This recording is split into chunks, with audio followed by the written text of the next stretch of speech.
Hello, it's me, Robin, with Simple Food, Simple Life.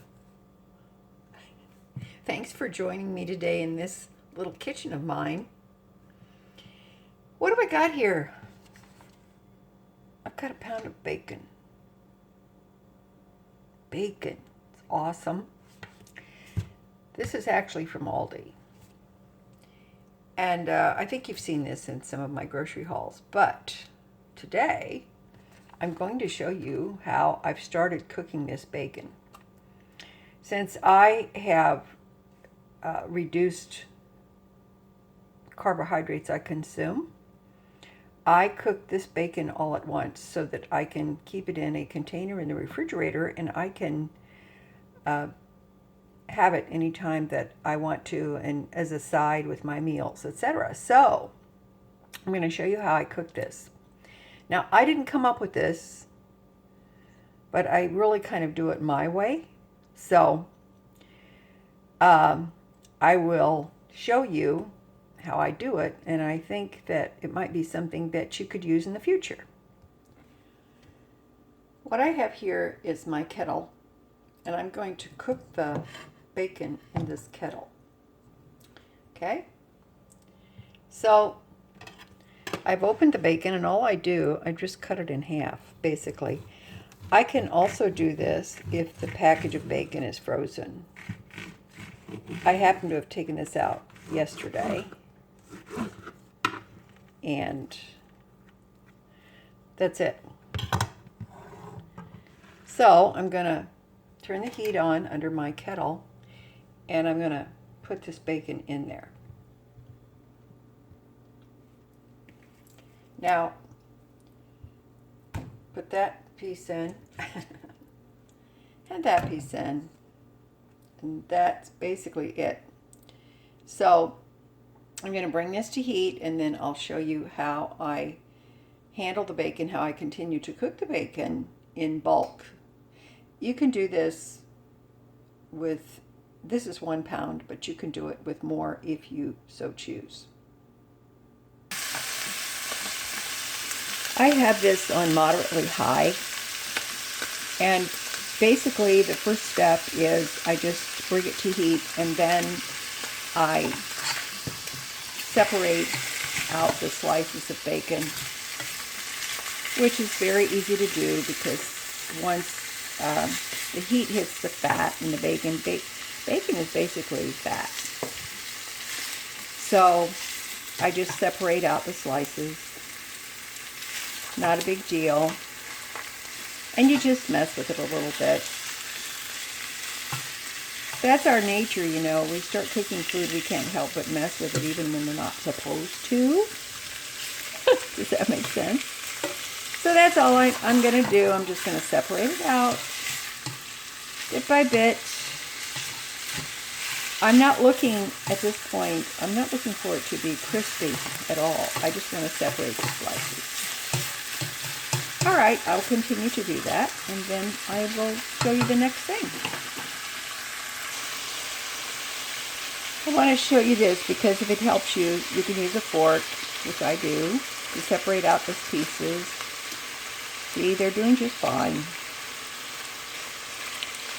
Now, is this going to give you perfectly, beautifully sliced pieces of bacon on your plate? No, it is not. See there how I'm doing that? Just pull it up. It's fine. And then you're just going to have a mishmash of bacon. Now, I learned to cook the bacon this way in a kettle by watching Dr. Dietary, and this is how he does it. They do it like for snacks, and he cuts his smaller. I don't. But I take this one step further than what they did. And this is a great way to do it because it doesn't splatter. You don't have that mess everywhere. And you can have a nice big, not big because it will cook down some, but you have a nice container of bacon that you can grab anytime you need to. See? Awesome. All right.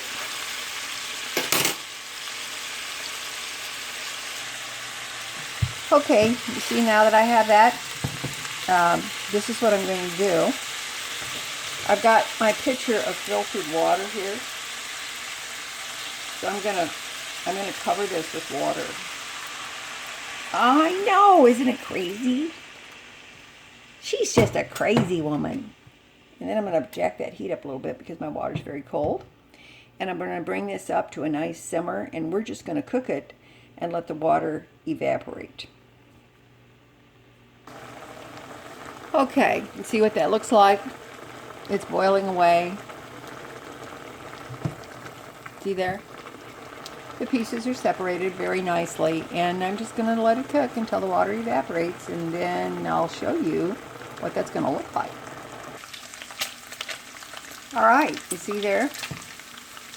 There's hardly no steam, which means the water is almost entirely cooked off, and all that we have left is some fat, the bacon fat. So, why have I done this? Because I heard that if you cook your water, start out cooking your bacon, in water, it reduces the shrinkage of the bacon, so it doesn't shrink as much. So I started doing that, and I can tell you, I think it's true. I did do a little checking on that, and I believe that it is true, but you can try it for yourself. So now we're just going to crisp up the bacon a little bit. Now the bacon is starting to crisp up. I'm not going to make this extremely crispy because when I eat the bacon throughout the week, and this will last me the week, when I eat it throughout the week, I just give it a little crisp in the air fryer, and that's it. If you try this, you can cook your bacon however you want. Sometimes I might just grab a piece or two cold. And I can also chop it up and put it in other dishes as well. Okay, here's the nice bacon fat that I will save. I've got this left from cooking the bacon, so I will save that. And I have a mason jar with bacon fat in there. And that adds a lot of flavor. And I put the bacon in this container. Now, that looks really good, doesn't it?